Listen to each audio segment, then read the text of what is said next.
I'm John Duke Anthony with the National Council on U.S.-Arab Relations in Washington, D.C., nonprofit, non-governmental educational organization established in 1983.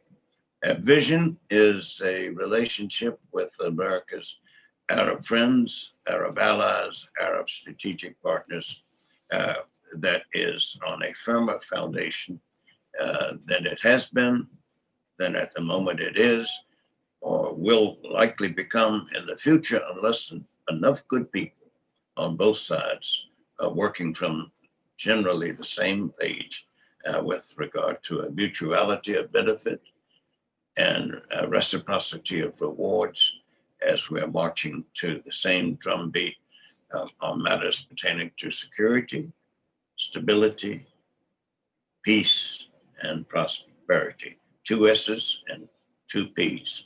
And these can be achieved not by accident or coincidence, not through a book, not through a lecture, not through a briefing, not through a video, but again, through enough well-educated, well-trained, well-experienced, well-informed, well-insightful, knowledgeable, insightful, understanding, and analytical, as well as policy-oriented individuals on both sides of this relationship. And who better to chair this particular session than Dr. Abdullah Baabood. I wanted to congratulate His Excellency on today being Oman's National Day.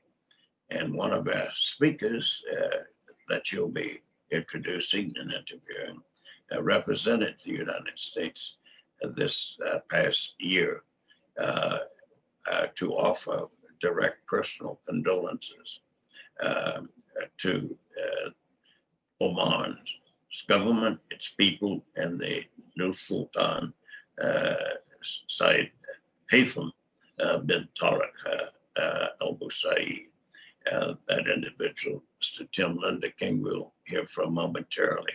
But Abdullah Baabood, I mentioned playfully with him just a few minutes ago that he is in some ways to be likened to an Arab academic nomad, or in Arabic it would be an Arab modern day version of Ibn Battuta. And you'll understand here in a moment. At the moment, he's a visiting professor in Japan at one of Japan's most prestigious universities, its School of International Liberal Studies at Waseda University in Tokyo.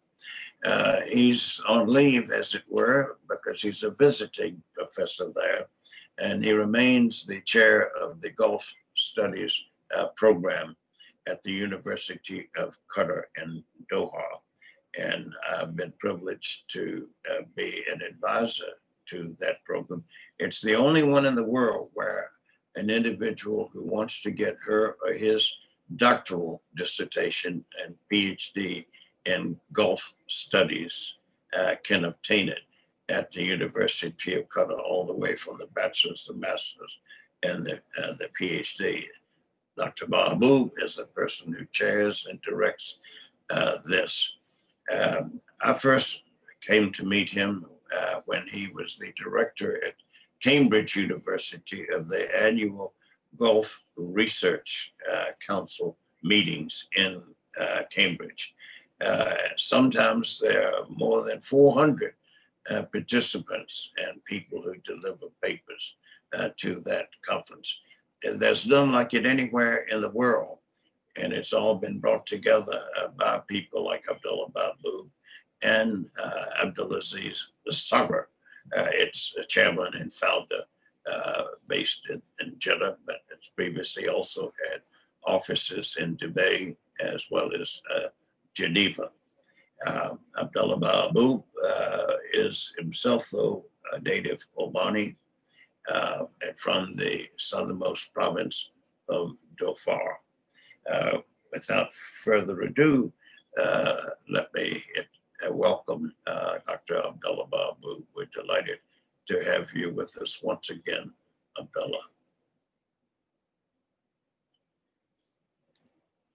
Thank you very much. Thank you very much, Dr. John Duke, for this very elaborate and kind introduction. I don't know if I deserve all of that. I consider myself as a lost soul, a lost academic, trying to understand the world. So that's why I travel. I actually must say that I'm no longer the chair or the director of the Gulf Studies in Qatar University. I left that several years ago, and since then I've moved on to Singapore and now to Japan. But thank you for that. Always a pleasure to work with you and to work with the National Council. I thank you for the kind invitation to chair this very important panel or session within the National Council annual meeting, annual conference. We regret that we don't see you all in person due to the pandemic, but hopefully we will do so.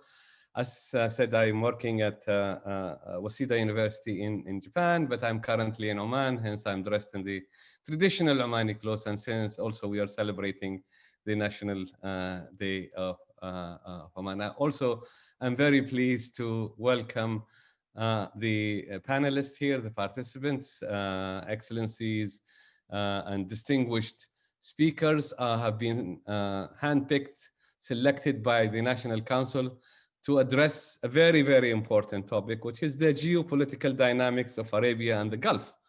And I think for some very good reason, the organizers, the National Council, decided that I should share rather than speak, because normally when I speak, I create a lot of issues that maybe doesn't interest the people. So I will keep my remarks very, very quiet and very short, and basically to say that that the region that is the Gulf and Arabia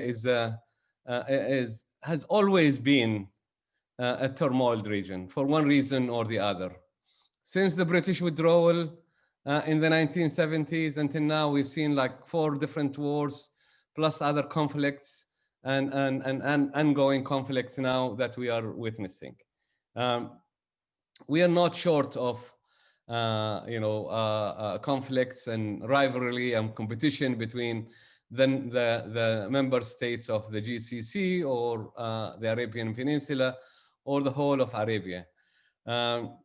But at the same time, this remains to be one of the most stable regions within the Middle East. And it has enjoyed a very, very strong relationship with the United States. And long may it endure. For that, we are going to, I'm going to end like my very quick remarks, if you like, to just say that we have here speakers, distinguished speakers, excellencies who will shed lights and give us their insights on the region and the geopolitics of the region. Before we start, I just want to say that I'll ask each speaker that they try and stick to 10 minutes and maybe say 1 or 2 things at the end that is policy related. And while you're not speaking, I would also welcome you muting yourself and then unmute yourself when you want to speak. And then I also ask the attendants if and when they feel like they want to ask a question, please do post the questions on the website or on the platform that you are on, and we'll try and accommodate as much as we can of those questions and address them. And you can also ask to address them to a particular speaker or to all the speakers.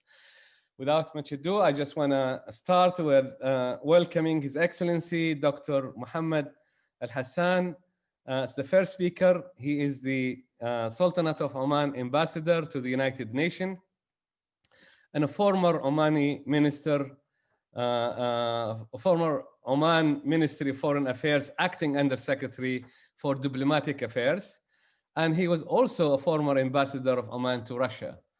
His Excellency Dr. Hassan is speaking from New York, I believe, and he will give us his thoughts and insights about the topic under question.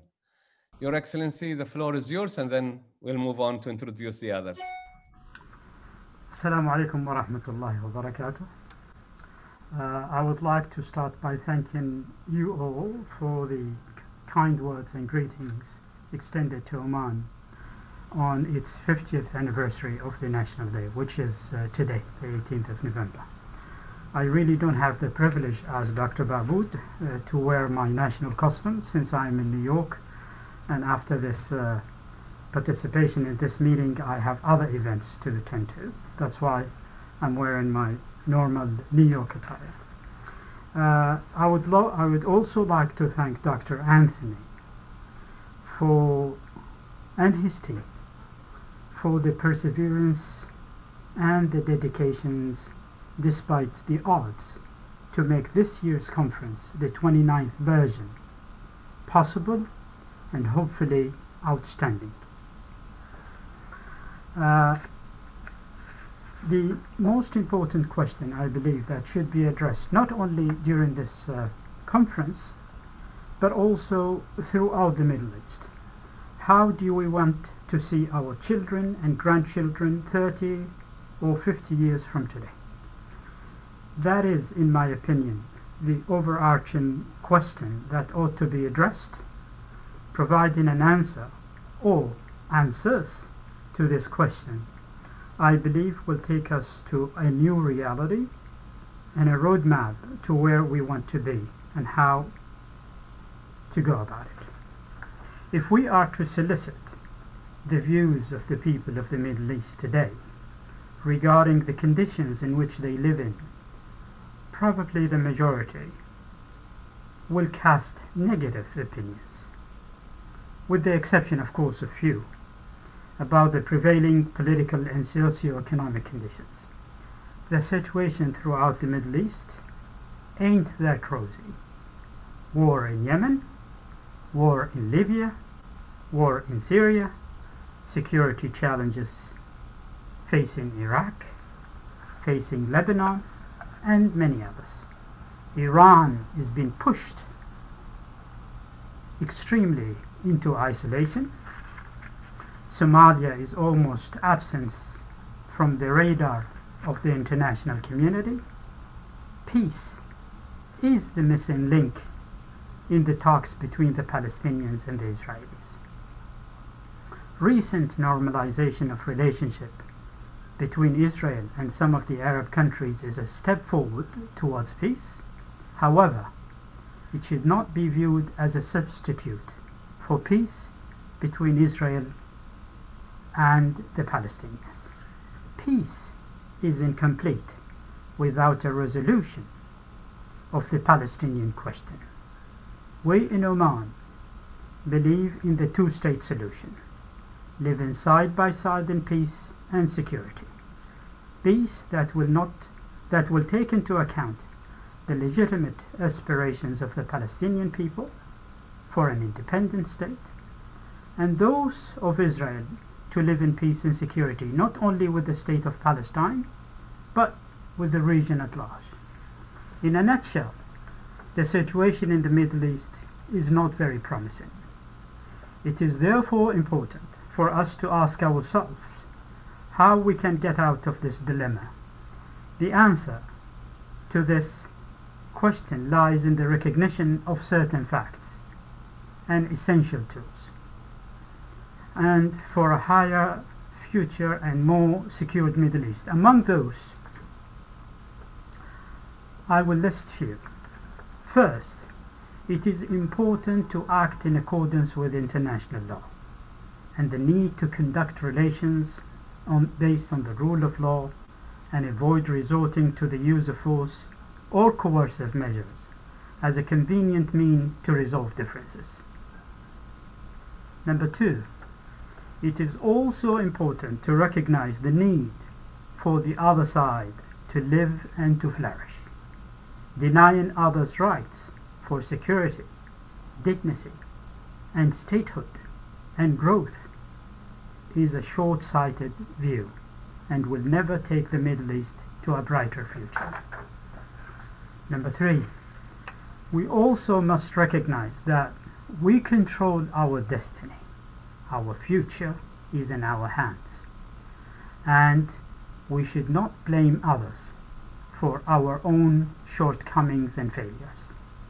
The 4th point, investing in peace is better than investing in war and conflict. Diplomacy is the tool that is out there to resolve differences. And my final and last point on this aspect, it is important to listen to the voices of the youth. They have an important message about their own future. Having said this, I believe it is equally important to note that when talking about the Middle East and the Gulf region, we should not ignore the legitimate partners in the region, and therefore it is the view of us, at least the Omanis, that excluding Iran or Iraq or Yemen from any future security arrangements or any future economic standings is not the right way forward. During last year's conference, I did speak about some of the prevailing myths and allow me to repeat some of those, for I believe they are worth repeating. The first, Yemen is a liability. That is a myth and absolutely not true.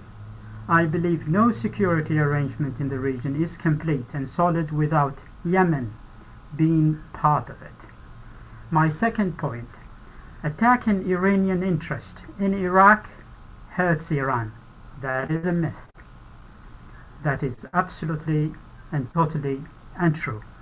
Not only it is a violation of Iraqi sovereignty and territorial integrity, but it hurts first and foremost the Iraqi people and weakens the Iraqi statehood. Settling differences with Iran should not be on the expenses of the Iraqis.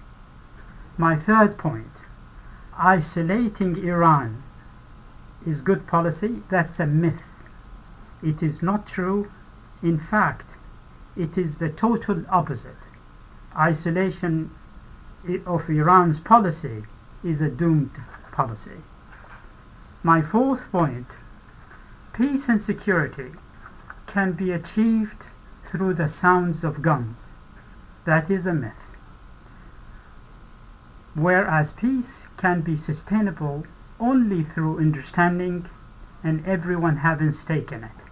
Someone's security cannot be built on others' insecurity. My fifth point, and please, Dr. Baabood, if I am exceeding my 10 minutes allotted time, to stop me. My fifth point, the Middle East is not ready for peace. That is also a myth. The Middle East is in dire need for visionary leaders who think beyond the electoral boxes and winning the next election. My last point of myth, therefore, I believe there is so much room for the United States administration and for the leaders in the region to walk towards a brighter Gulf and a brighter Arab world. Let me now turn my attention to the relationship between the United States and the Middle East. Overall, I believe the United States remain a very close partner to the Middle East.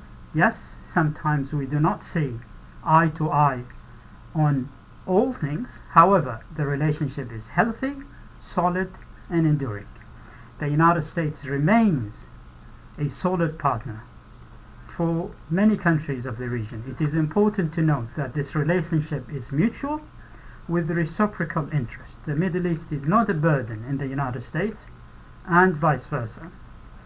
We think, and this is my concluding remarks, and this is in accordance with what Dr. Baabood has asked us to do, to create some policy guidelines.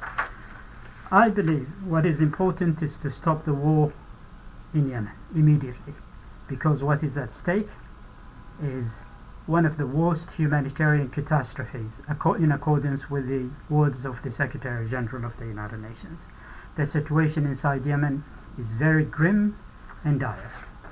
Number two, I believe in the importance for peace, for the establishment of a Palestinian state. Leaving the Palestinians without any hope at the end of the tunnel, without any light at the end of the tunnel, is not the right policy. The Palestinians, in their millions, inside and outside, they deserve a state that is legitimate, independent, that's living side by side with Israel. This is in the best interest not only of the region, but also in the best interest of Israel itself. Having said this, let me just conclude by saying how grateful I am to have taken part in this year's conference, and I'm so honored to be amongst the participants in this panel. Thank you very much, Dr. Baabood. Thank you very much, Dr. Anthony. Thank you very much, Your Excellency, for those very precise points that you have raised.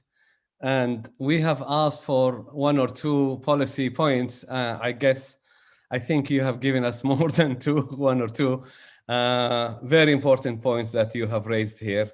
And I'm sure other speakers will maybe want to elaborate on that or discuss them in one way or the other, or maybe we can discuss some of that in the Q&A session. Now, we would like to move on to the next speaker. And here we have Mr. Timothy Lenderking, who is the U.S. Department of State Bureau of Near East Affairs Deputy Assistant Secretary for Arabian Gulf Affairs. He was also the former U.S. Department of State Deputy Chief of Mission at the U.S. Embassy in Riyadh in Saudi Arabia. He just came from the region, someone who knows the region more than the people in the region themselves. Tim, the floor is yours. Thanks so much, Abdullah and John Duke and the rest of the great panelists who are assembled here, and for the opportunity to talk with you this morning about issues that are very near and dear to my heart, and certainly my work and that of my colleagues at the Department of State, and with great respect for what Ambassador Al-Hassan has just shared with us with his views. I would, take, I think, as my starting point that obviously we're going through a transition back here.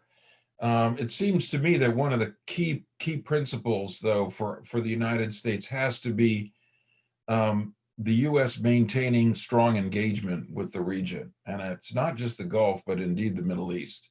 What I've seen over 15, 20 years of working on the Middle East is, while we don't get things perfectly, we don't always get it right, we are generally trying to do the right thing. And our engagement, I think, in the Middle East yields better results when we as a country are unified in our messages and in our engagement and our commitment, and are clear with our partners about what our intentions are.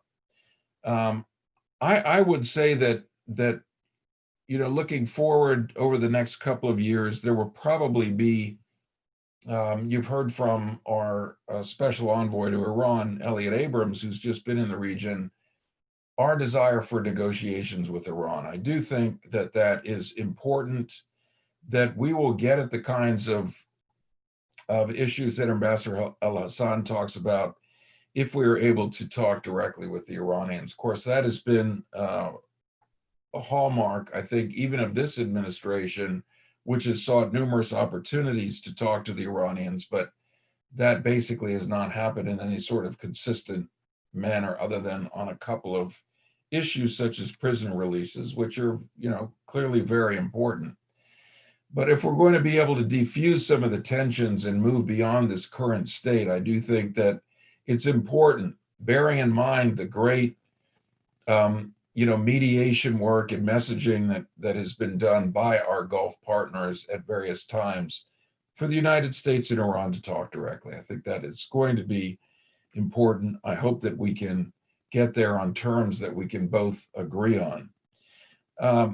Related to that, I would agree that the Yemen conflict is something that we have to take up and continue to take up in great earnest. It is one of the areas where, of course, the United States views Iranian influence as growing.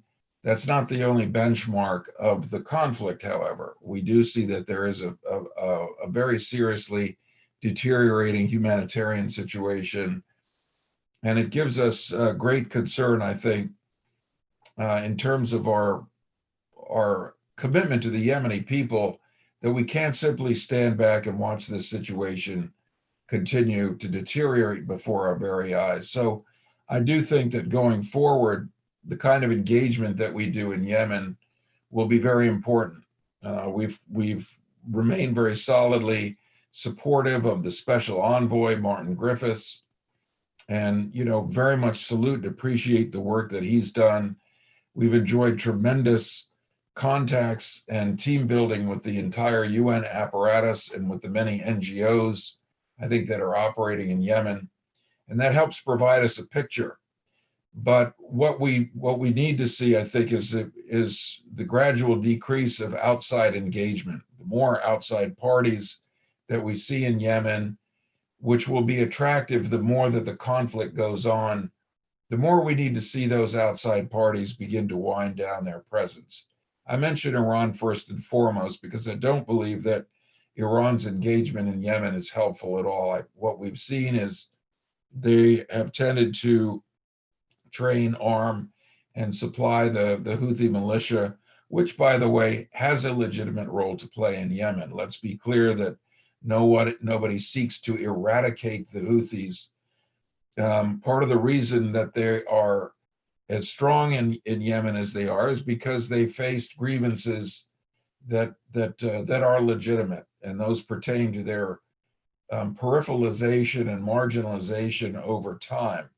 And I think we as Americans ought to be sympathetic with that.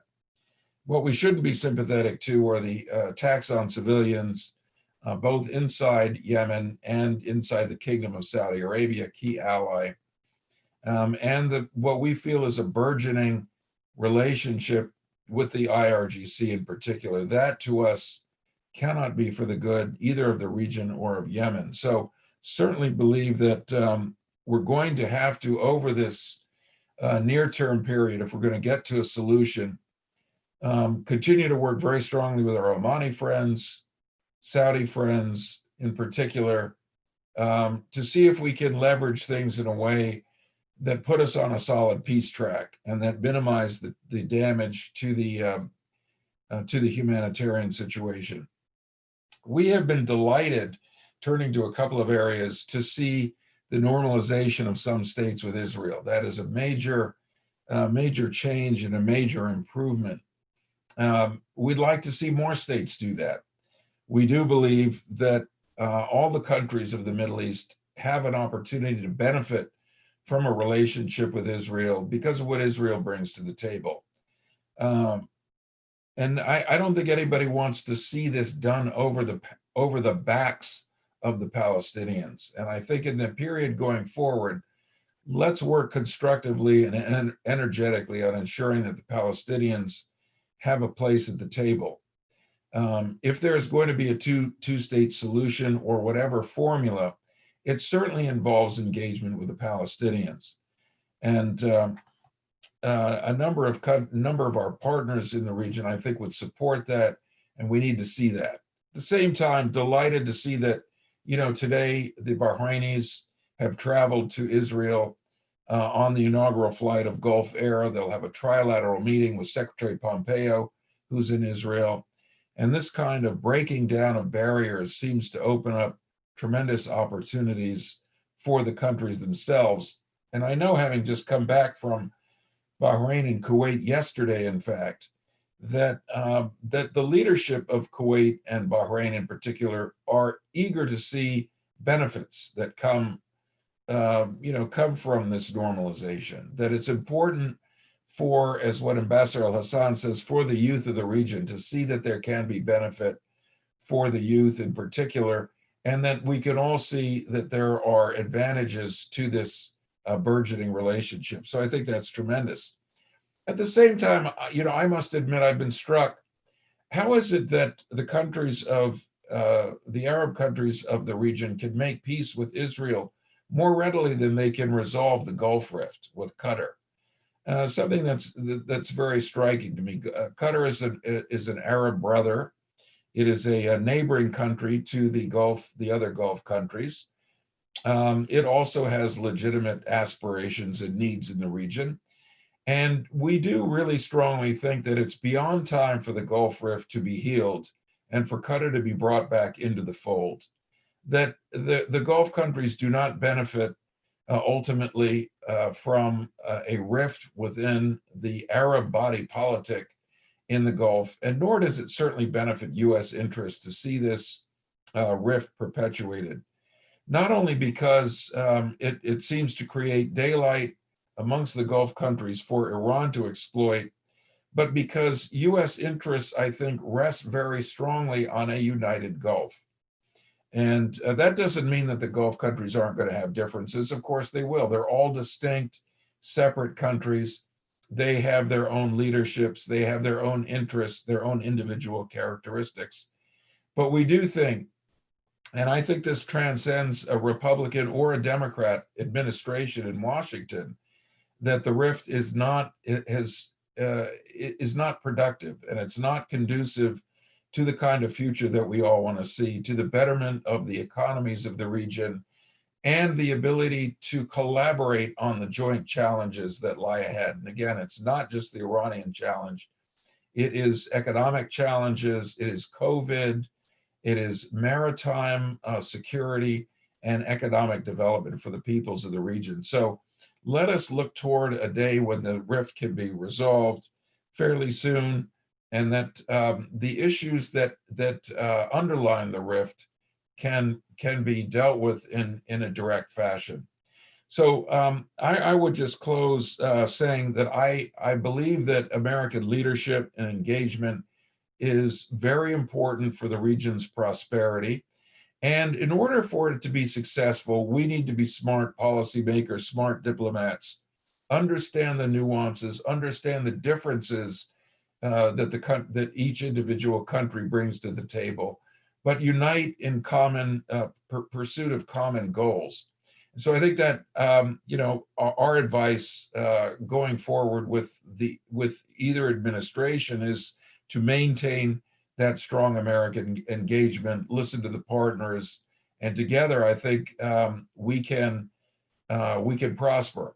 I would also say, just to conclude, that the role that Saudi Arabia plays is very important to the region. And so we cannot, I think, afford to marginalize, peripheralize the Kingdom of Saudi Arabia.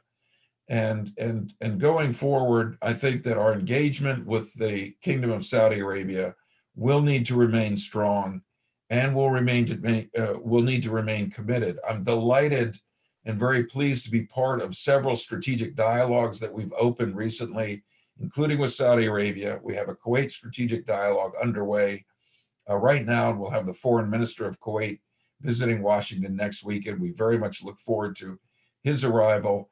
We've launched a strategic dialogue with the UAE as well, and we hope to do so with the other countries. These give us a mechanism to address the strong areas of convergence and deal with divergences where they do exist. And we were pleased to welcome the foreign minister of Saudi Arabia here just 3 weeks ago.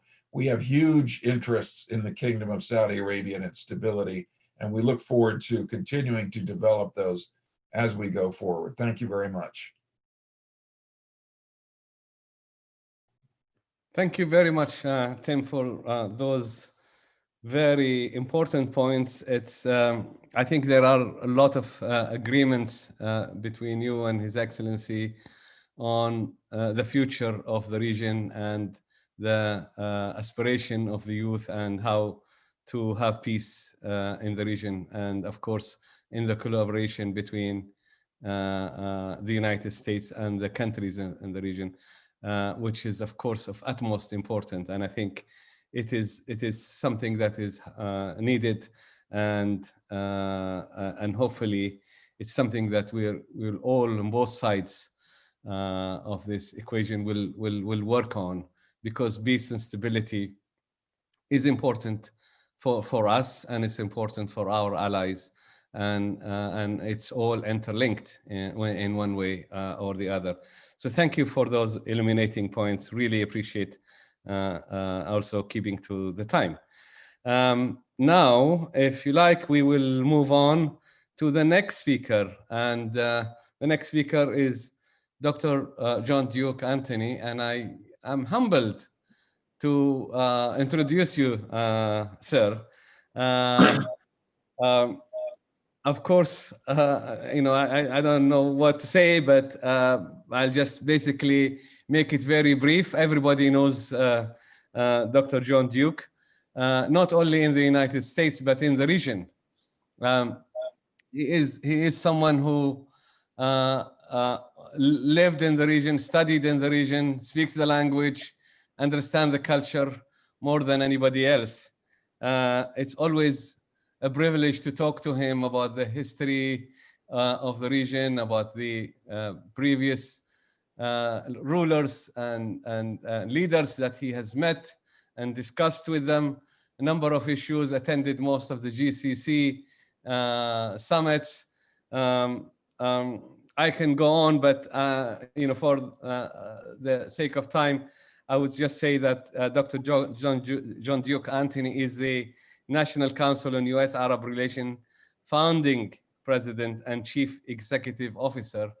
And he is the person who brought all of us together, and does it every year for the last, 49 years or so?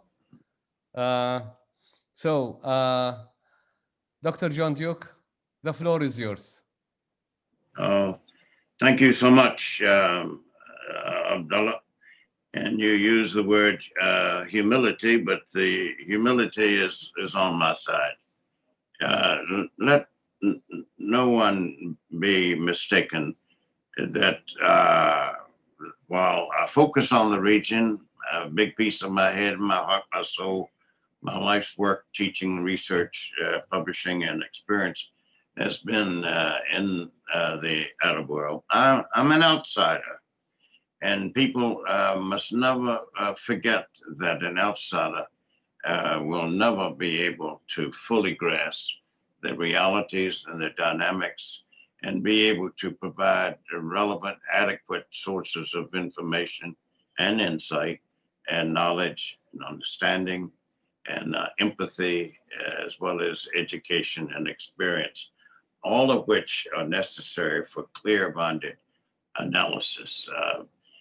Tim Lender King hit the nail on the head when he said that we are more likely to succeed. Certainly the atmosphere will be more receptive and the moment more propitious as measured by the degree to which we're unified in our positions, in our policies, in our actions, in our attitudes on the larger issues of war and peace and security and stability and energy and economic development, as well as sound political objectives and relations between and amongst us. These are not easy to attain, but the journey to accomplish them is its own very valuable, necessary, indeed arguably vital requirement for an improved relationship between our two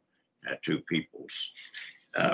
With regard to anything that I, as an outsider, could offer, I would like for people to ponder the implications of the following, and their implications for their bearing on how to improve America's relations with these 6 vitally important countries. Abdullah, you were correct in pointing out how the region in the macro sense is laced with contention and dynamism, and two kinds of oil, turmoil, and that other kind, that make it a challenge for any of us and all of us to try to make sense out of. And I would posit that the GCC countries and as an institution have been invaluable since its inception to that which the United States and the outside world has sought to achieve. And the outside world has sought to achieve, first and foremost, the security of this region. Secondly, its stability, which it cannot have over a sustained period of time without security. And thirdly, the prospects for peace that sound, solid, mutually beneficial security and stability can foster and serve as a foundation for. And for our future generation, that which we would leave to those who come behind, as Ambassador Mohamed Al-Hassan mentioned, our children and our children's children. What will they inherit from us? I would submit that the following four examples, role models, that the GCC countries and as an institution and the United States, plus the friends, the allies, the partners of both have been able to achieve. And one has to search unduly at length to find the clarity of the following examples. One is what the GCC countries made possible in ending the Soviet invasion and occupation of Afghanistan, which began in December of 1979 and continued for the better part of the next decade. And ponder the fact that Dr. Abdullah's home country was the first to reach out to and join forces and hands with what became the United States Central Command. But at that time, it was known as the Joint Rapid Deployment Force. And people used to joke about it and say, well, it's not so much joint as disjointed. And it's not so much fulfilling its task or even defining and agreeing on its task. And as to a force, well, let's be serious about this, that their forces are embryonic. They do not necessarily share the same technology or standards or methods of measurement. These were sick jokes, sad jokes, and jokes lacking empathy. On the American side in particular, we are empathy deficit. No one has, to my knowledge, ever accused the United States in its actions, attitudes, policies, and positions towards this region and its peoples as being empathy surplus. So Afghanistan is one, and our cooperation there helped to drive the last nail in the coffin of the Red Army in Afghanistan, and the strength and power and regional as well as global influence of international and from a religious point of view, atheistic communism. And Dr. Baabood comes from a region where these issues were dealt with face to face, not just in Afghanistan, but on his own territory in Dhofar, in the southernmost region of the Sultanate of Oman, where for 9 years raged and waged a revolutionary effort, Marxist-Leninist led in its second half to try to topple the existing governmental status quo in the region. So that's a big one. Second one was helping to end the Iran-Iraq War, which began the end of September 1980 and straight through to the ceasefire of August 18th, 1988. Those in the region are well aware, but those outside need to be aware and appreciative of the fact of how that war ended. It ended with Resolution 598 of the United Nations Security Council of July 15th, 1987. Noteworthy is that Iraq, then still led by Saddam Hussein, accepted it immediately, which called for a ceasefire. Iran took 13 months to accept it. And finally, the Iranian leadership said we would rather have drunk poison than accept this ceasefire resolution. But how did that happen? The American flag had to be put on the tankers and freighters going to and from Kuwait, which was the furthest inside of the Hormuz Strait, which lies in Oman's waters in terms of the exit from the region and the entrance to the region. It's not in Iran's waters. This has long been a mistake on the part of outsiders who just parrot what they read from ill-informed or other outside observers or those who have an agenda to make the Arab side look insignificant or not very relevant or not to be trusted or not very reliable, on top of not being very competent. These are the kinds of things that those in the GCC region have had to live with. And those who are trying to build this relationship have also had to live with. But during that conflict, Oman was the chair of the United Nations Security Council at a time when the sanctions against Iraq were extracting an extraordinary humanitarian price cost on the Iraqi people, especially Iraqi children. It was under Oman's leadership on behalf of the GCC countries, on behalf of Oman, on behalf of the world, to enable humanitarian goods in terms of medicines and pharmaceuticals to be exempt from those sanctions into Iraq. The fact that the United States put its flag on these tankers sent a message to the world that the United States was committed to the ongoing governmental status quo in the region, and that war was brought to an end. Thirdly, was the Kuwait Crisis. People in the West refer to it as Desert Shield, Desert Storm, but this is very much egocentric, bordering on arrogant centric, because that's the American terminology of this conflict in reversing the aggression against Kuwait. And by the way, there were Omanis serving in Qatar's armed forces and with the Qataris in the Battle of Khafji, the final battle that reversed the aggression against Kuwait. And even though they wore the uniforms of Qatar, they were buried in Oman. So this underscores the interchangeability, the intermarriages, the overlapping interconnectivity of peoples and units and clans and tribes amongst the 6 GCC country members there.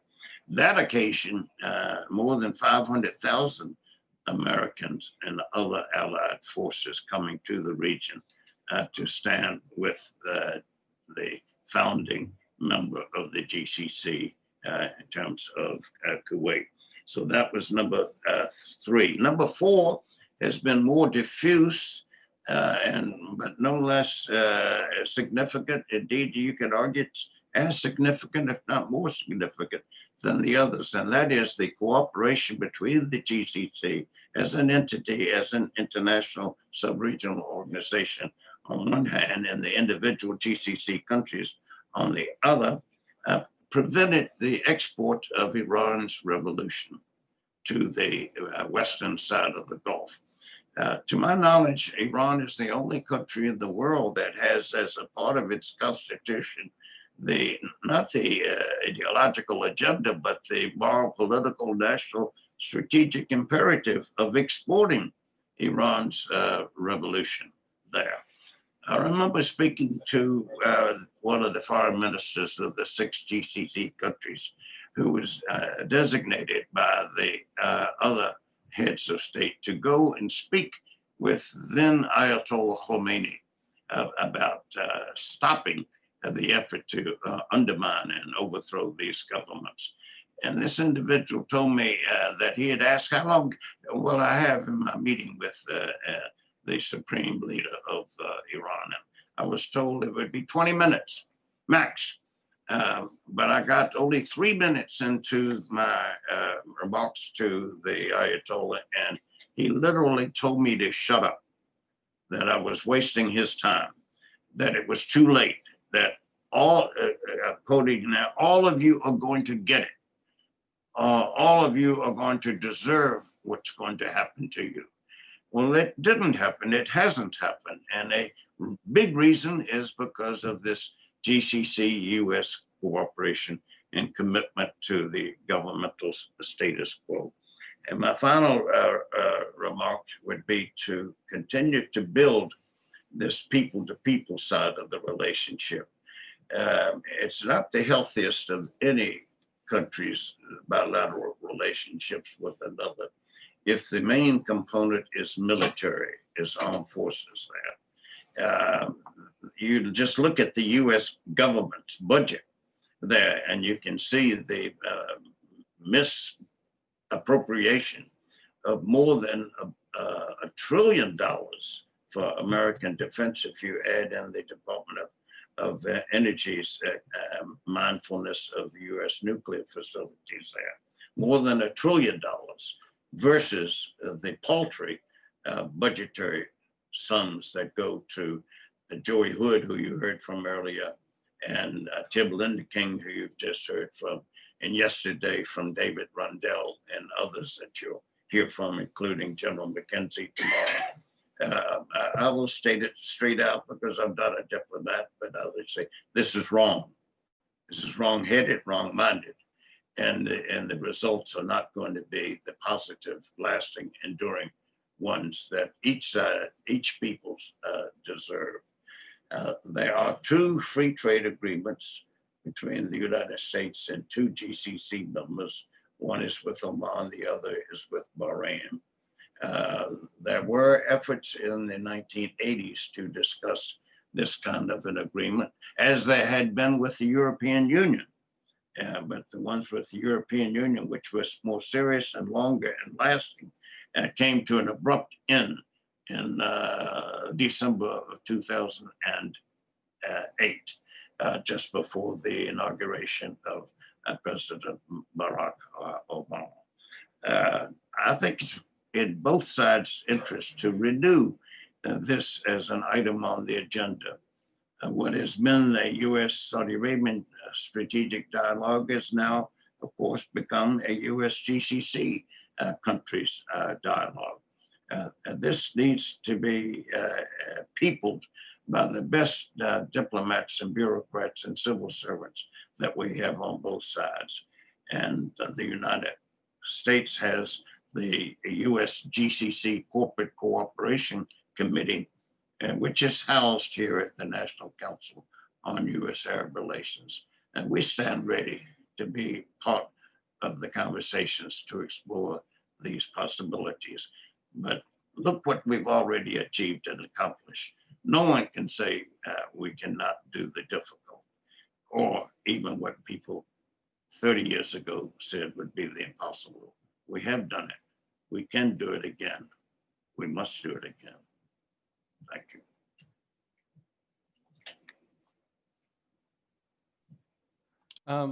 Thank you very much, Dr. John Duke. We can spend the whole day listening to all this history and wisdom that you bring into the discussions. Obviously, you're someone who knows the region and the history more than any of us, and you know it from a different perspective. So I'm sure not only us at the panel, but also the participants have learned a lot from this. And I think you echo your colleagues who spoke earlier about the need to work together and the fact that we have it within our hands, that we can do it. And it's a real shame that the GCC, that used to work as a group and negotiate with international powers like the United States, like the European Union, it's now started to negotiate bilaterally, country to country rather than collective group. Hopefully that the GCC will come back to its old heydays when we are all working together as one unit, and working also and collaborating with our international allies, and in the strategic dialogues that we have. And I have intentionally kept Dr. Abdullah Shaiji, Professor Shaiji, waiting, because I know he has a lot of insights and different views perhaps from the region, and someone who writes about these issues and has got a lot of insights. And I thought that I will bring him later into the discussions so that he can also comment on some of the things that have been said, and also give us his own input. So the next speaker is Dr. Abdullah Shaiji, who is a Kuwait University professor of international relations, and he is a postgraduate political science program director, as well as a good friend. Dr. Shaiji, the floor is yours.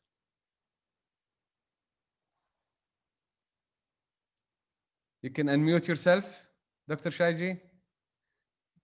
Has he left us? Thank you.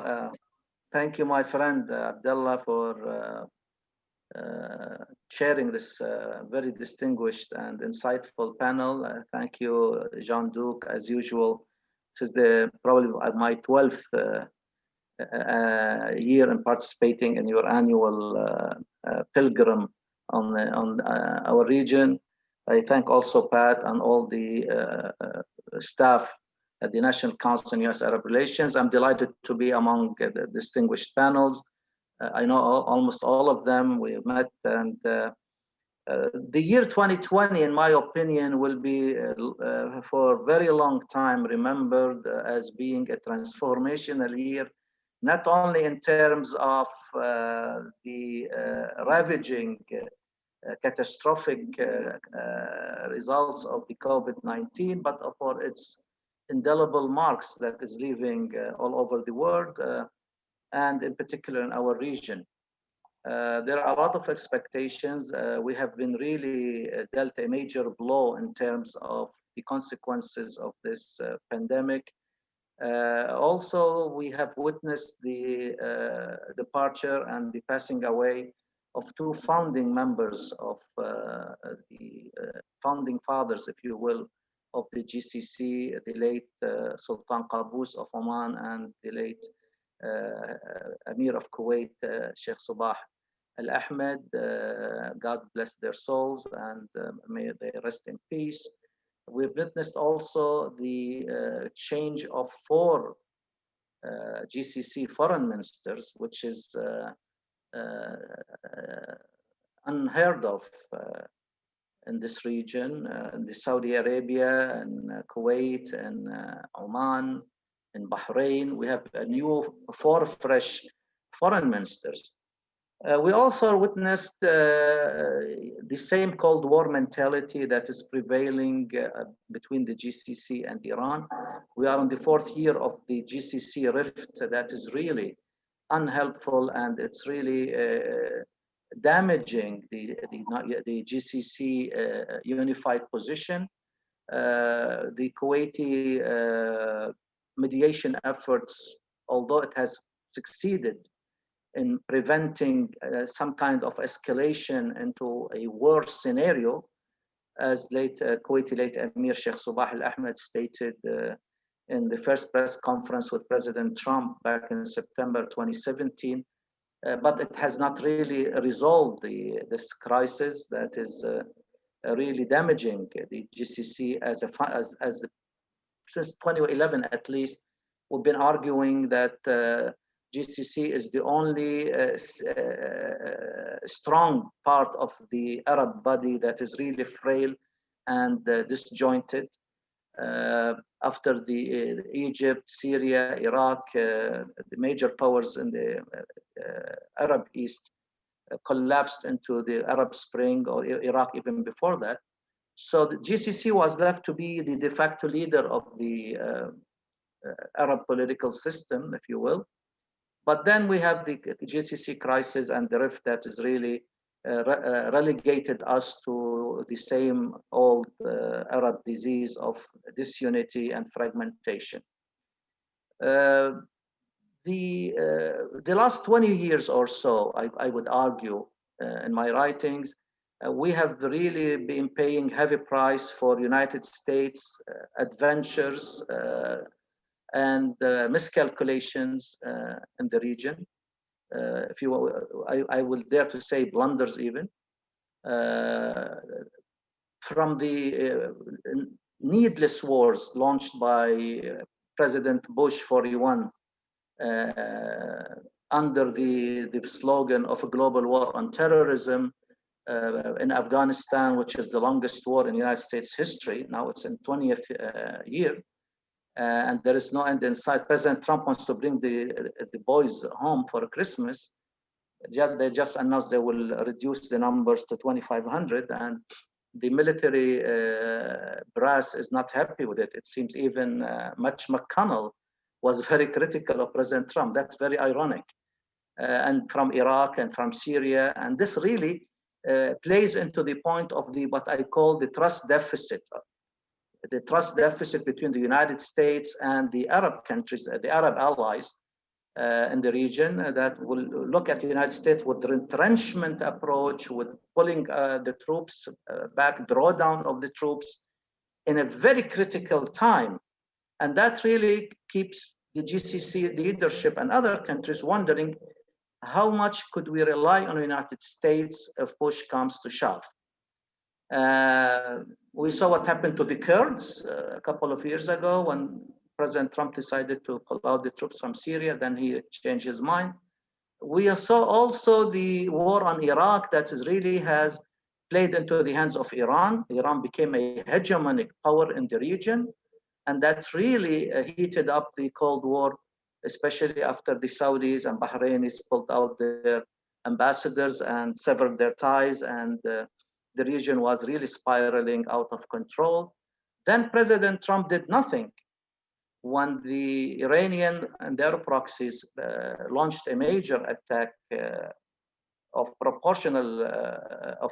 a huge proportional severity by attacking the Aramco oil installations in Abqaiq and Khurais in the eastern province of Saudi Arabia on the 14th of September 2019. And did nothing except sending troops and sending more Patriot missiles, but that will not deter Iran from, playing a major role in destabilizing the region. And then now we have just last Thursday, according to New York Times, President Trump was asking for options to launch, to bomb Iran or Iranian nuclear sites in Natanz. And this could really bring the region into a major showdown. The year started also with the assassination of Qasem Soleimani, the commander of the Quds brigade, and that really the Iranians retaliated by bombing an American base, Iraqi base, where American troops injured some people with the traumatic brain shocks and what have you. So what we're seeing now is a dynamic of lack of comprehensive policy that we are looking forward, or some leaders in the region are looking forward with apprehension, in my opinion, what would change with the Biden administration. This is the $1 million question now in everybody's mind. How would a Biden administration, incoming Biden administration, will deal with the host of these challenges that really is not helping the region from getting its act together? And the argument is that we need a functional GCC, not dysfunctional GCC. And the United States leadership has been absent in playing a major role in supporting the Kuwaiti mediation efforts that has been ongoing and still continue to be ongoing. in order to have some kind of normalcy, back to normalcy.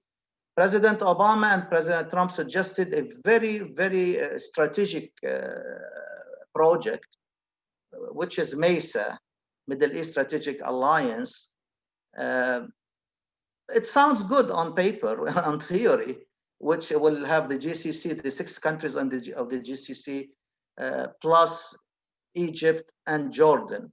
But there was no meat on these bones. The Egyptians said, no, it's a non-starter for us. Then how could you have a strategic alliance among members that are fighting among each other? And there are the GCC crisis is also looming large, and you need to resolve the GCC crisis before you start talking about a GCC alliance along with Egypt and Jordan to counter Iran, and also to have a comprehensive and unified strategy in dealing with the terrorist organizations, Daesh, Al-Qaeda, and Houthis, maybe in the Hashd al-Sha'bi in the future. But this really went nowhere, and we're back to square zero, unfortunately. The issues that really now need to be addressed is United States to practice its leadership. We heard from Robert O'Brien a couple of days ago, a very positive remarks, but we judge actions, not words, that the United States is really interested in seeing the GCC rift ends. It's went on too long, and that this is a great approach. But then the next day, it was shut down by the UAE ambassador in Washington, the influential ambassador in Washington, Yusuf Al-Utaiba, who stated very clearly in a very contradictory manner that resolving the Qatari issue is not on everybody, is not a priority for everybody in the region or elsewhere. And that was really shocking. If it's not a priority for United States, why would Robert O'Brien would argue that now is the time to resolve this issue? So this dichotomy and this contradictory approaches by UAE on one hand and by the Americans on the other hand, and not really embracing the Kuwaiti mediation effort, is really not helpful for United States allies to be in this quandary. And there has to be, probably the Biden administration should really focus. I know the Biden administration, the first 100 days has no time to think about any issue except healing United States from COVID, from the cleavages, from the social, racial tensions. He has his hands full, incoming President Biden or President-elect Biden, if he could resolve the dispute with President Trump over the disputed elections, that everybody now clearly sees that Biden is the next president except Trump and his camp. And just half an hour ago, Biden exceeded the 79 million mark in popular vote. So what I would argue, I don't know how much time I have left, is that first of all, United States has to be, GCC has to be unified, has to be functional. The host of challenges and impediments facing us are really severe. We all face a major budget deficit. The price of oil is really going down. The COVID treatments and dealing with COVID consequences is very, very costly and very devastating. The issue is, how could the incoming Biden administration would allay the fear of the GCC leadership and people and academics like us of the engagement issue? There is a disengagement. Is it an aberration what Obama and Trump did? Obama, like behind our backs, struck a deal with the Iranians, joint comprehensive plan of action. But I give Obama administration credit for institutionalizing the U.S. GCC relationship. United States has dealt with the GCC on a bilateral basis since the inception of the GCC back in 1981 until 2015.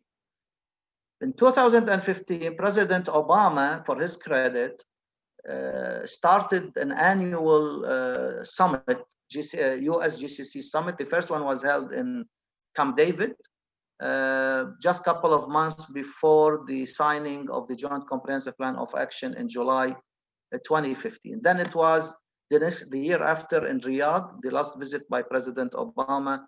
The second summit was a GCC US summit. The third summit was held in also Riyadh, first inaugural visit by President Trump outside the United States was to Saudi Arabia, and that was very peculiar.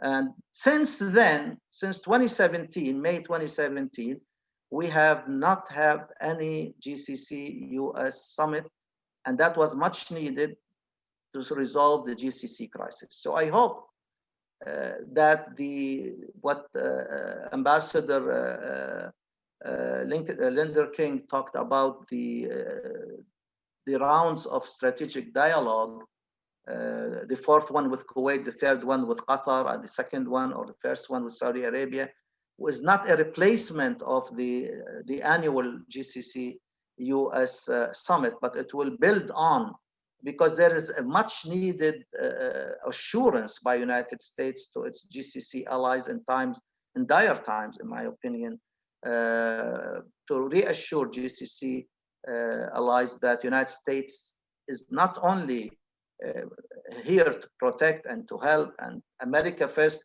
doesn't mean America alone, but America is here. The disengagement is not as you think it is. It's overblown. Pivot toward Asia and the priority for Russia and China and to counter them does not mean that we're gonna disengage from the region. The issue of GCC US relationship is in the mind of everybody here.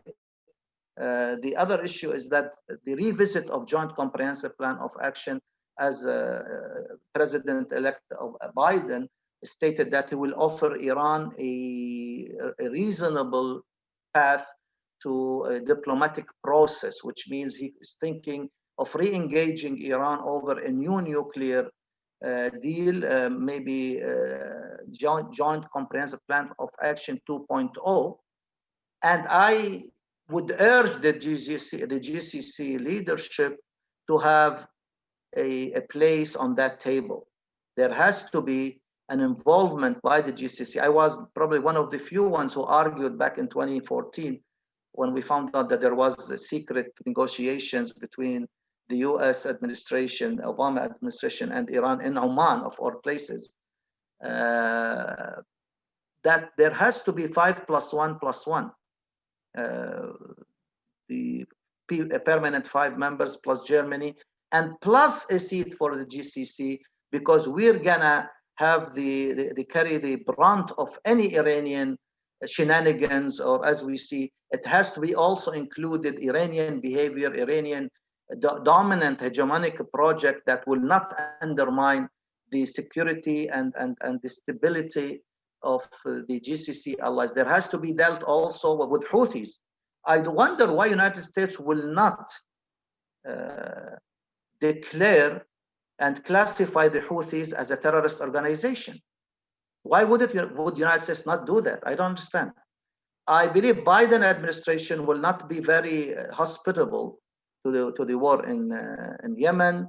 It will probably renegotiate its approach with Saudi Arabia. It will also maybe stop the logistic and intelligence and other support in the war in Saudi Arabia. Regarding human rights, I think it will be front and center, unlike with the Trump administration. I think United States also will play, if time permits, after dealing with a host of domestic and foreign issues, play a major role regarding the normalization.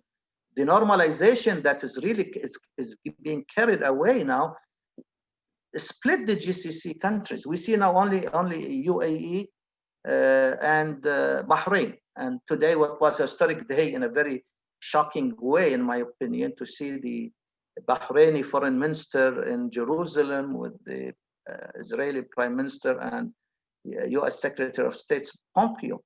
But you have really, if all Arab countries would normalize with Israel, if you not resolve the Palestinian issue, you have not done nothing. You have really to deal with two-state solution. You cannot normalize with Israel and say, oh, we adhere to this two-state solution, because you are flipping the formula on its head. The Arab Summit back in 2002 in Beirut, for the first time, the Arabs agreed on a comprehensive peace plan, peace for land, or land for peace. Israel withdraws from all the occupied Arab territories, including East Jerusalem, including Golan Heights, including West Bank, including some farms in southern Lebanon, and all Arabs would normalize relations with Israel. And the Palestinians will have their state solution, their state with the East Jerusalem as its capital. Thank you very much. What's going on is now adhering to Netanyahu's formula, which is peace for peace. You normalize with me, I normalize with you.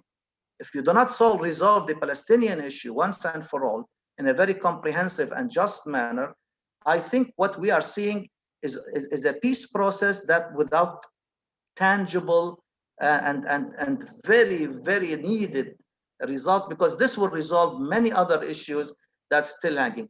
We see that, you have to go back to also the UNRWA that President Trump cut off all aids from.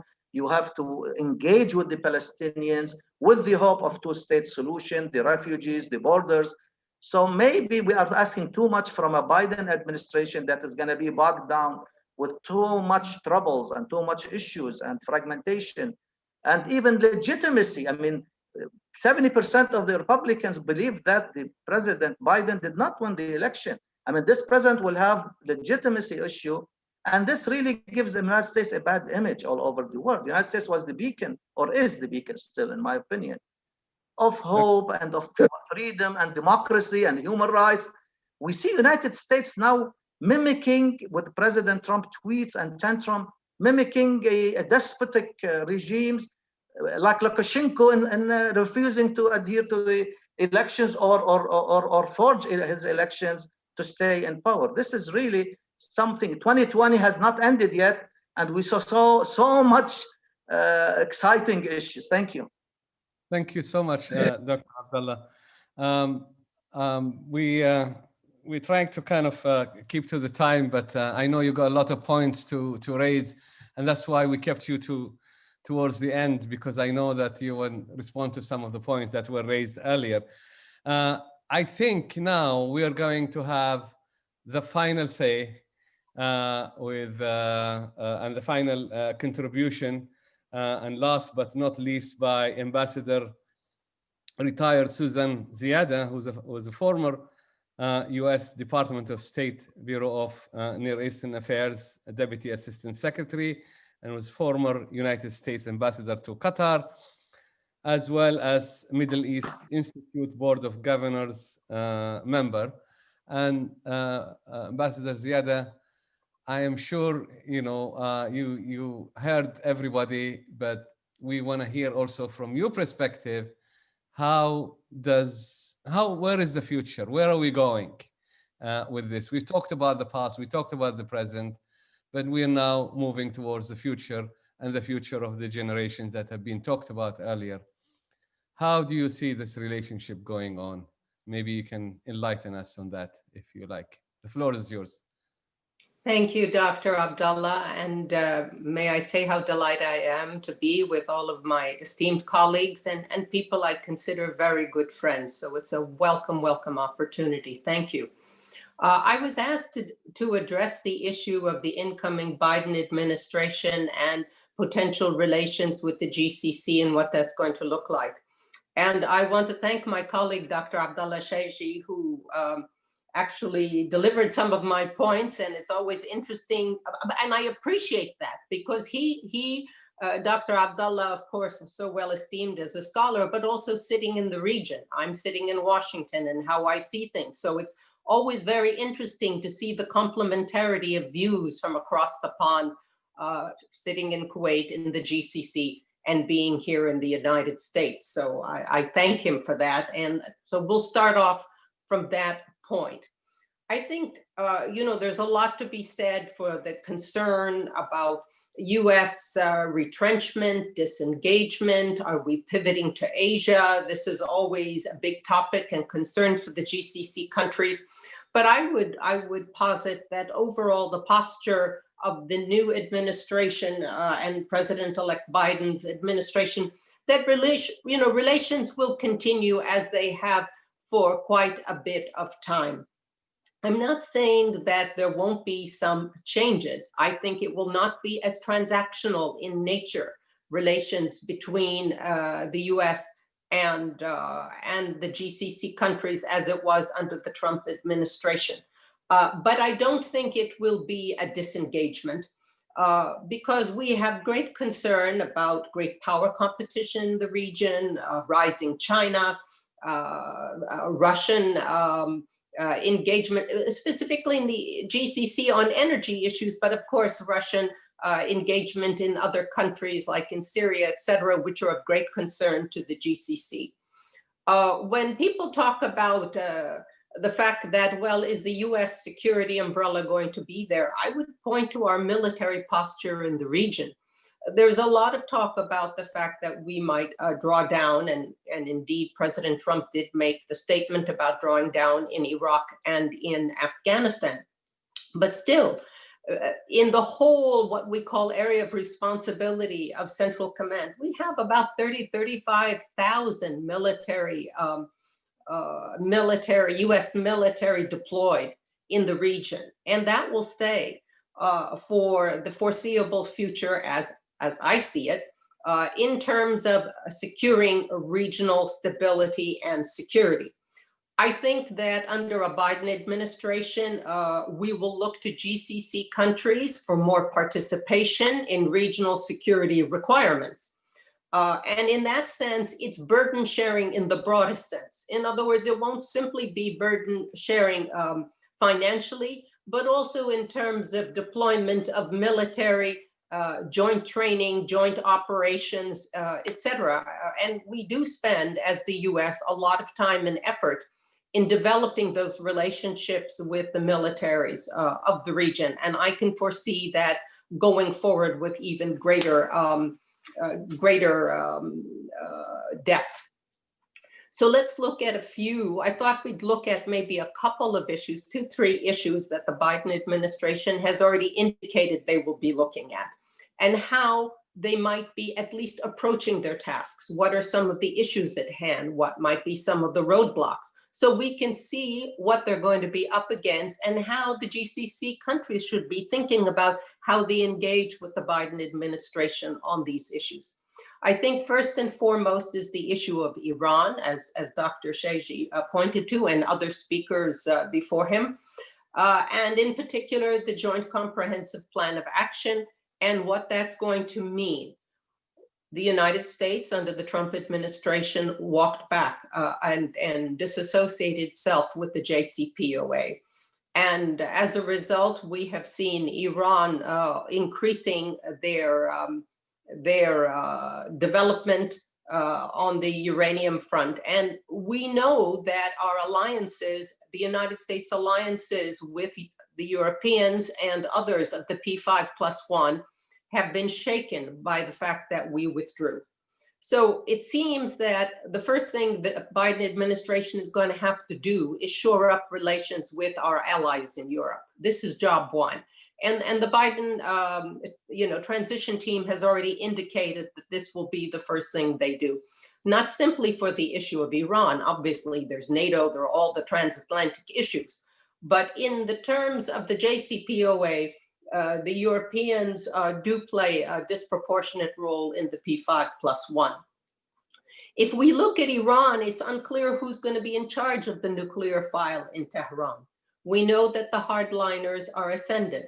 We know that even President Rouhani's statements recently have been more hardline, and certainly more so than Foreign Minister Zarif, although he issued a statement, I think yesterday, saying that President Biden will need to use executive orders to turn back 3 major decisions before we can even move forward.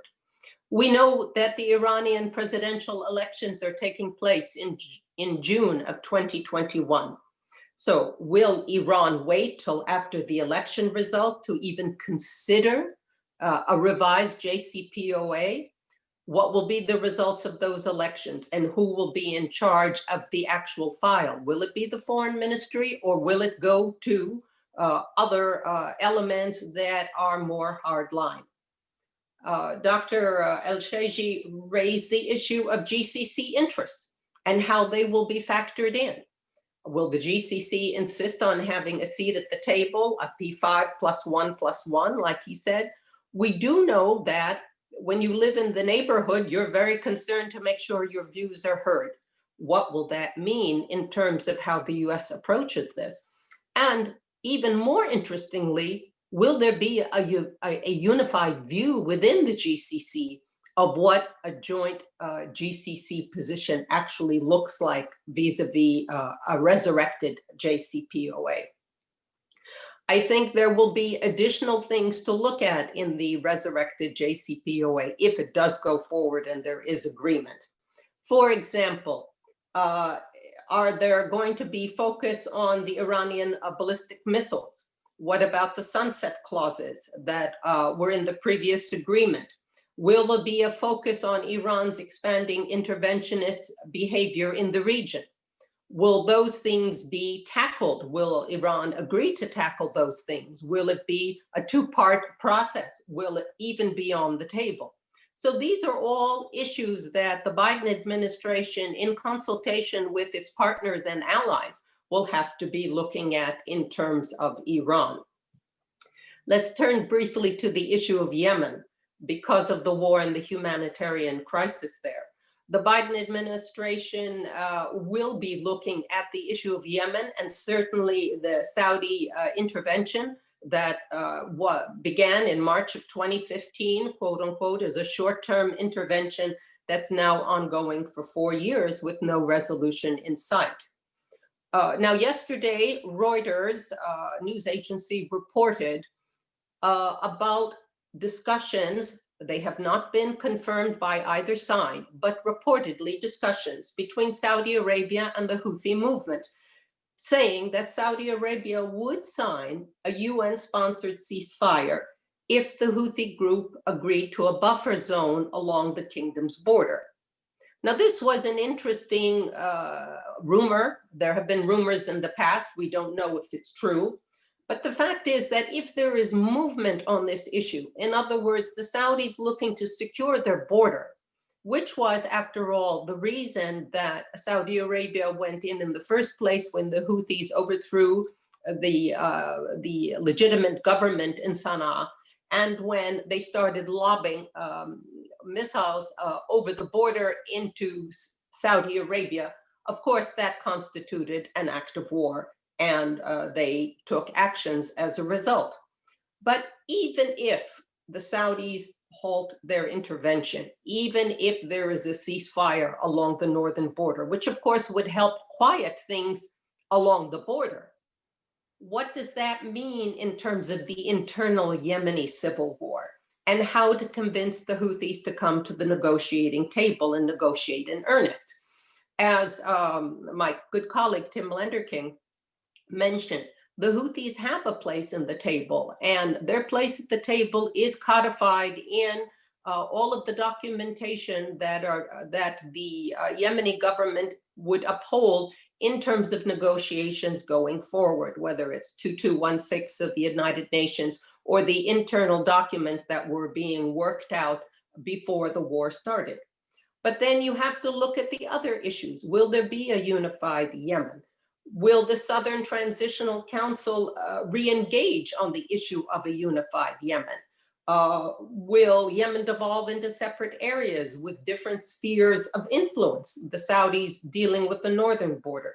The fact that the UAE has relations with the Southern Transitional Council in Aden. What about Omani concerns about Saudi and other military presence in the adjoining Mahra region?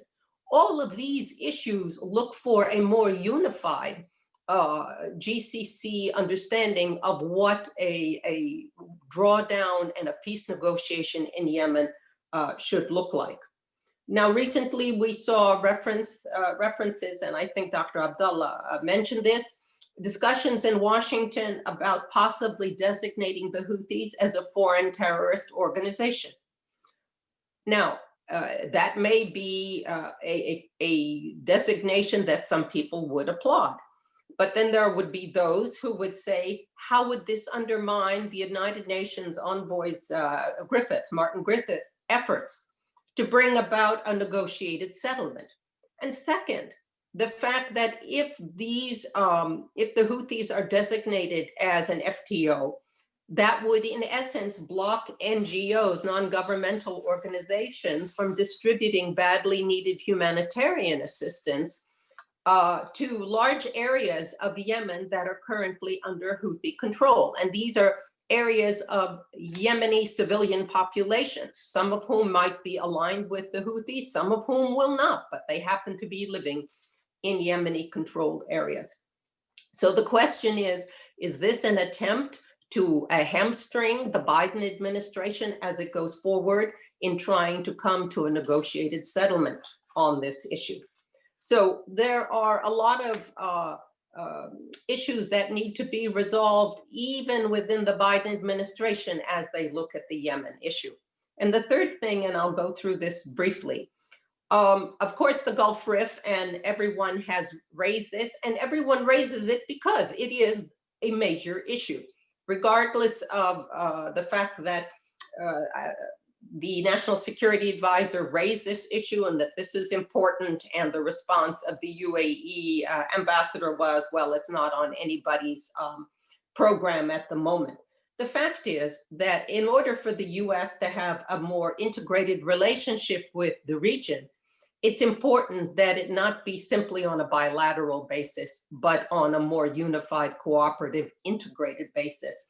And of course, that also is helpful from the US perspective and in avoiding any openings that could be there for Iran or Turkey or other actors to be able to engage and involve themselves. And this is particularly important if the JCPOA 2.0 talks are to go forward, to have a more unified GCC position.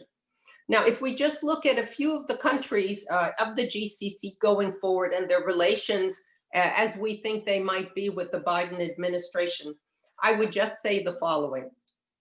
The Biden administration will obviously have important relations with Saudi Arabia. That is not going to change. But I think there is concern within the Biden administration and within the Congress on the issue of the role that Saudi Arabia has played in Yemen, and of course, the long lingering questions about the death of Jamal Khashoggi. And there is no question that there are certain steps that a country like Saudi Arabia potentially could do that would at least be welcomed by a Biden administration.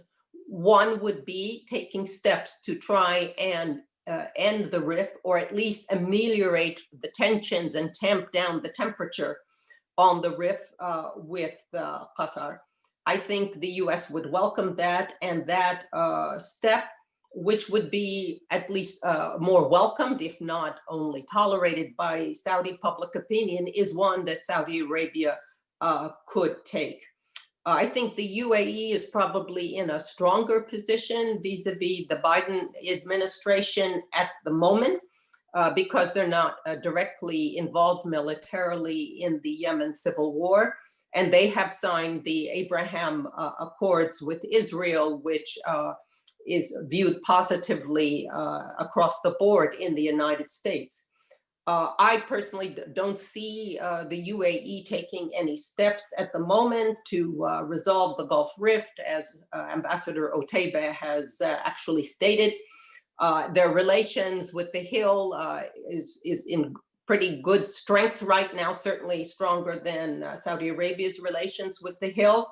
But I think even the UAE's relations will now be tested with the proposed sale of the F-35s, and how, despite the fact that the Israelis have sort of signaled QME acceptance of that, the fact that there will be concerns in Congress about the F-35 technology which will be with the UAE and export controls issue, and the fact that the UAE has relations militarily with other countries whereby this technology could come under question. I think Bahrain is similarly in a good position with the United States going forward, given their normalization with Israel and particularly the visit of the foreign minister today. And as far as the other three GCC countries, I think the Omanis will see a more stepped up engagement with the new administration, particularly if there are efforts to revitalize the JCPOA. The Omanis were extremely helpful in that regard, and the Omanis have been helpful in particular with humanitarian issues involving US personnel in Yemen, which the US government has appreciated. Qatar, of course, as a base and the relationships they have on a whole host of issues in support of our security objectives, and Kuwait also hosting military, but a longer, broad range of issues, particularly their mediation role in the region. I think in terms of issues that the Biden administration should focus on from a policy perspective, Dr. Abdullah, to speak to your request, ending the Gulf Rift, I think, should be one of the issues up there. Dr. Abdullah mentioned the summits and the need for US GCC committees. I know that that was something that not just the summit, but a whole host of committee work on a broad range of about 6 areas of cooperation that I personally worked on from 2015 into 2016 on the issue till the end of the Obama administration, on the issue of looking for unified ways to bring about cooperation with GCC on a whole host of issues. And last but not least, I think this administration, incoming administration, will take a tougher stance and make a greater push on human rights and democracy, governance, rule of law, and building on people-people linkages in a way to broaden the relationship away from simple military engagement and security, and to assure the fact that American values are upheld not only in the United States, but around the world. So it's a tall order. Thank you. Thank you very much. That was really helpful to hear some specific policy advice of how we go forward from here.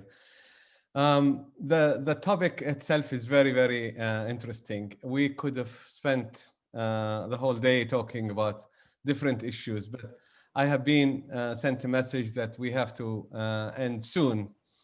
I don't know if we have like 1 or 2 questions that I can ask you, if I may, and I'll be very quick on this. With the Biden administration coming at some point in time, hopefully, where do you think is the pecking order of the region within its priorities? The Biden administration will have a lot of other pressing priorities, whether it's internally or with its relationship with its more, if you like, allies. Where is the Gulf or the Middle East going to come in that pecking order, and what's going to attract the new U.S. administration to look seriously at the Gulf, whether it's the JCPOA, whether it's the Gulf conflict, the Yemen war? What's going to push them towards that? So that's one question I want to raise and put that to you, and anyone who wants to answer can do so. I have another question that was posted by one of the participants, or sorry, one of the listeners, and it's specifically addressed to His Excellency Dr. Mohamed Al-Hassan, and it's about Oman roles in Yemen, and what interest does Oman have in Yemen, and how do you answer to this allegation that Oman supports the Yemeni, the Houthis, to through supplies of arms through the borders? This question keeps rising, and I think it needs to be addressed at some point, and I think His Excellency is the best person to address it here. I have another question for Dr. Shaiji, if I may, and that is, if you designate Al-Houthis as a terrorist organization, and we've just had the Brotherhood designated as a terrorist organization, and we've had other groups designated, who's going to be left who's not designated in the region, who's not a terrorist organization? Can't we have more inclusive and accept people as they are? And we're talking about the future of generations. The Houthis made mistakes, as did others.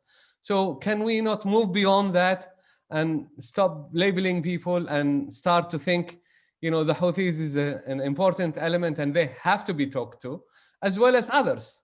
The Brotherhood, whoever is, you know, as a political party, whatever means they have done, we can't keep doing this. Can't we move beyond that? I think maybe I stop here and then we'll see if we can have another round of questions. But it's all for you, ladies and gentlemen, to answer. And maybe we start with Susan. She was the last speaker, so we can ask her to comment on any of these points, if you like. Thank you. I'll just comment on the first question in terms of where the Middle East will come on the policy priorities. I mean, obviously, it's hard to know because right now, a new administration is going to be faced with the domestic issues of COVID, the economy, race relations, so many other governance, even in terms of the United States, as something that we never thought would be challenged, but we're watching it in real time. I think in terms of foreign policy, the Biden administration's first steps will be to reshore the European alliances and the transatlantic relationship, making sure that NATO is stable, making sure that we are working in consort with our time-honored allies across the board. I think there will also be much more intense scrutiny on the issue of China. You know, obviously its impact on our trade relations, on the farmers in the Midwest, all of the issues that we know, and Russian expansion into areas, including the Middle East, but also Eastern Europe, where the influence, you know, we haven't heard Ukraine recently, but really that issue has not gone away. That said, I would just point to the fact that we do have our military posture there, as Tim Blenderking eloquently pointed to, the ongoing strategic dialogues with the countries of the region. We have issues that will continue to consume the Biden administration in terms of Yemen, Iran, settling, you know, dealing with actually counterterrorism and transnational actors. Nobody raised the issue of things like ISIS and Al-Qaeda, but these are still big, important counterterrorism issues, and those kinds of cooperations with countries in the region and our own military footprint will continue to go forward. So I wouldn't say that the Biden administration is going to be looking at very specific policies with regards to like the Israeli-Palestinian issue or how we move forward on other issues in the very near term, but obviously they will go forward. And the last thing I would say on this, we have to wait and see who's going to be appointed to Secretary of State, who are the appointments. And why do I say that? Because personnel is policy, as we know. And I think that that will also shape not the policies per se, but perhaps some of the order in which some of these issues are addressed. Thanks. Thank you. Dr. Shaiji, we're going in this order, if you like, backward. Yeah, thank you, Abdullah. Very, very challenging questions you asked. 2 points. First point, I think incoming President Biden administration will have its hands more than full with domestic issues, healing and dealing with the legacy of President Trump in terms of many issues domestically. But when it comes to foreign policy issues, I think the priority is Russia, China, the Europeans, NATO. And then when it comes to our region, it's going to be two things, Israel and the Middle East peace process, or what's left of it. Normalization will not be on top of the agenda. Iran will come really top of the agenda and when it comes to the region.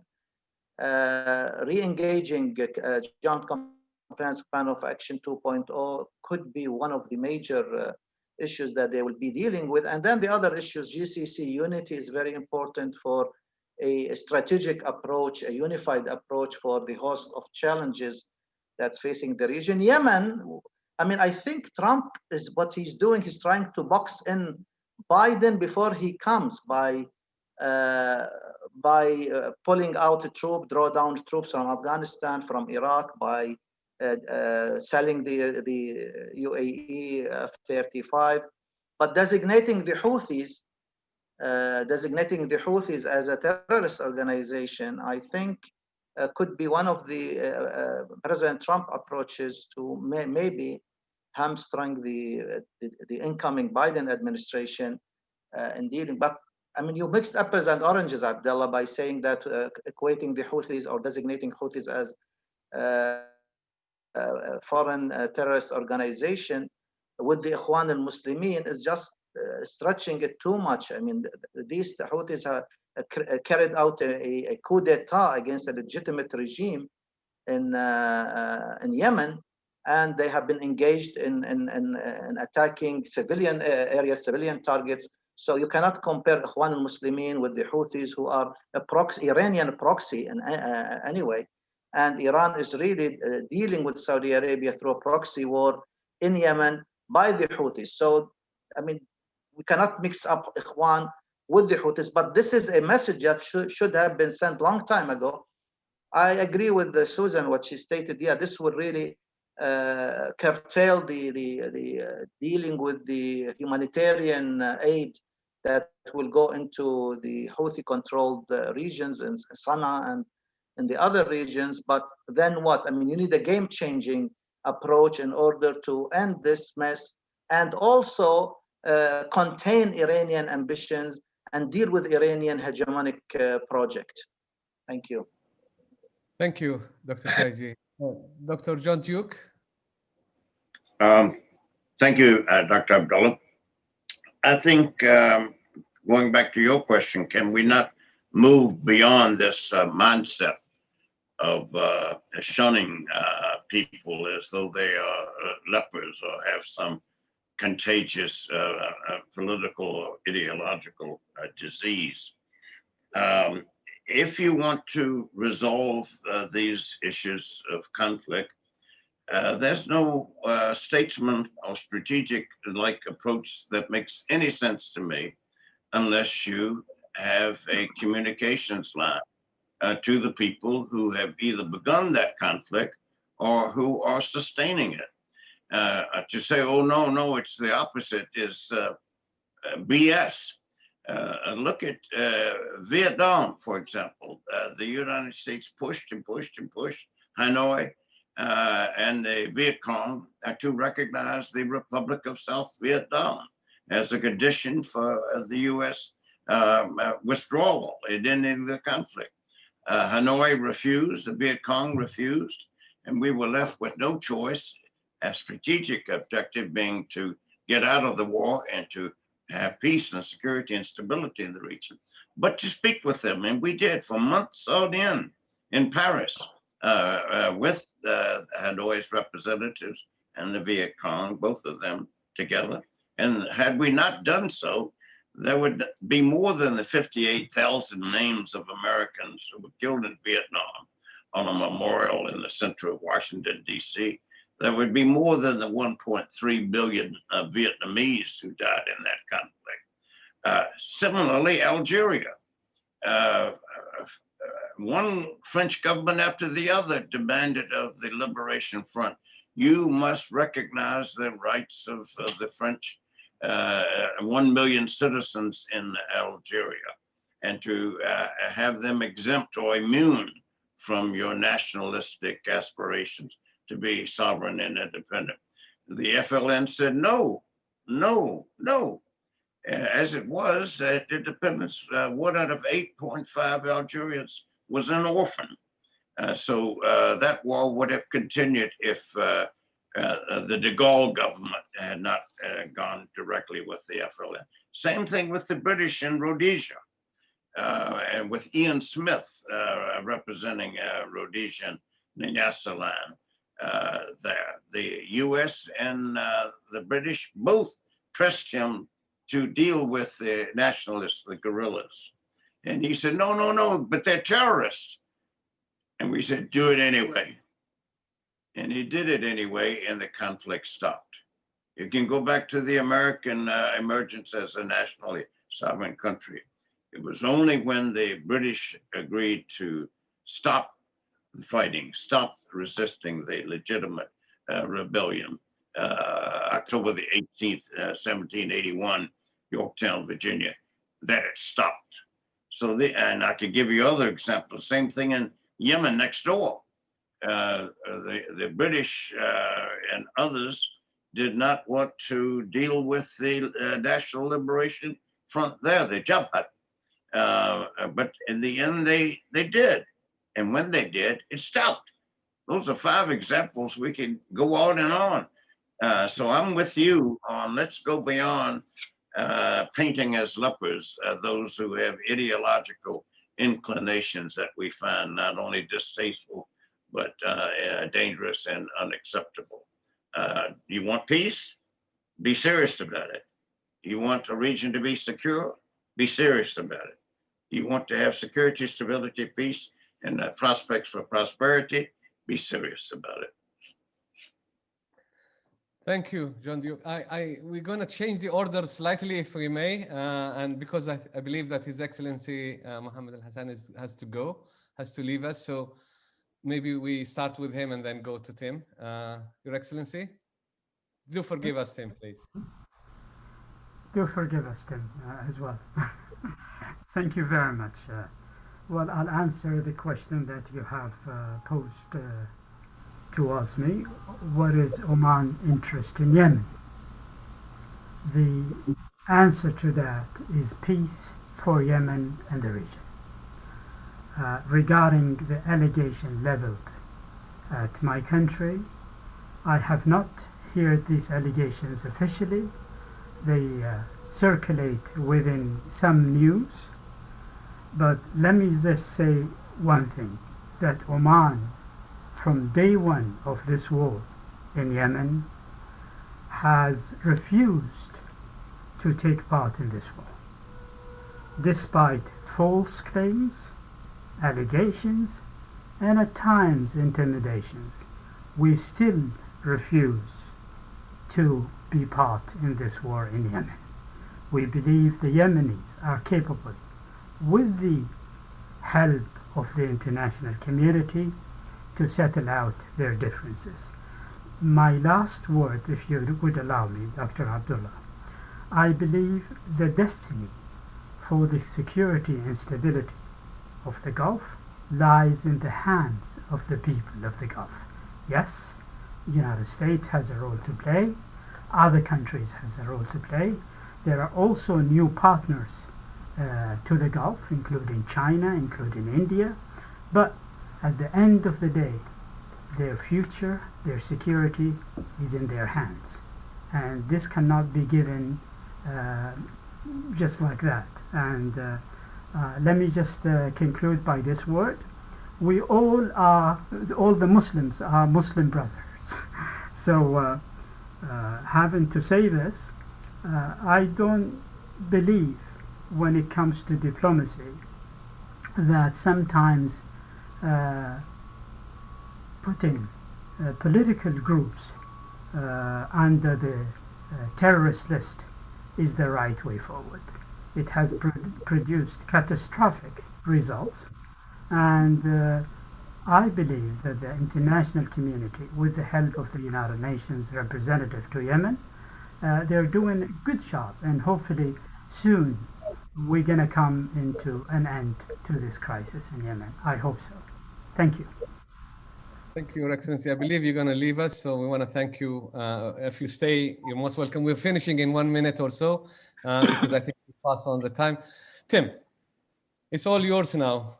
Thanks. Just 2 quick points. On the first question of the Gulf, the Middle East priorities, I would just add that we're going to find that if we turn in any direction in the Middle East, you're going to need the Gulf countries. If you want to solve the Libya crisis, you got to work with UAE and Egypt, of course. If you want to solve Yemen, you got to work with Oman and Saudi Arabia. If we want to get Sudan back on its feet, which it's recently normalized with Israel, it's off the terrorism list. But they're undergoing a very important transition here as well. So if we want to help Sudan out, Gulf countries are going to need to be part of it. And that's again where the rift is a problem, because we don't want Qatar and the UAE, just to pick 2 examples, to be competing against each other for spheres of influence in some of these regional conflicts. So we need the Gulf countries to be working together. And lastly, on the designation issue is a difficult one. We've talked a little bit about the designation of the Houthis. It is a raging debate here, and you can see it being played out. Some of you have mentioned the media articles. Very tough. I would simply say that, we've mentioned that the Houthis are a legitimate actor, then lessen the ties with the Iranian regime. I think that would be a huge gesture. I know it's difficult. There's some ties that are well entrenched there. And we know in some cases what motivates the Houthis to do that. But to lessen those ties and to demonstrate that they are an organization committed to Yemen for Yemenis, I think would be extremely well received in Washington. Thank you. Thank you all very much. This has been a very, very interesting, insightful debate. The topic is, of course, very wide, and we could have spent the whole day, as I said, and we've only touched the surface now. But I'm sure there will be other events that can be, these points can be deliberated. I want to thank you myself for your insights, for your thoughts, for your ideas that you have brought to this panel and this session. I want to also thank Dr. John Duke Anthony and the Council, the National Council for U.S.-Arab Relations for their great work that they have done. And in particular, I want to thank all the team that works for him, and they made this event successful. As always, all their events have been extremely well organized. Congratulations to all of you for this wonderful work, and have a good day, all of you, wherever you are. It's evening here, and best of luck with the rest of the conference. I'm going to be following it. Thank you very much, all. And appreciate it. Thank you. Thank you.